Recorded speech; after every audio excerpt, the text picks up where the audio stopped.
La formazione dei femminili dai maschili, uscenti in tur, dur.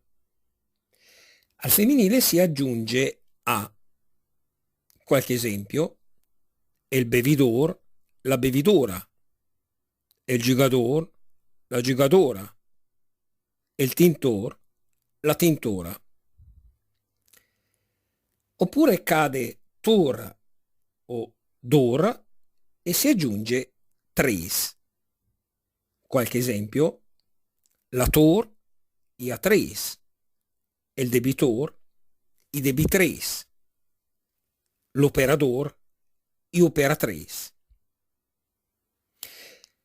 Oppure abbiamo ambedue le forme, come ad esempio il ricamador, la ricamatrice o la ricamadora.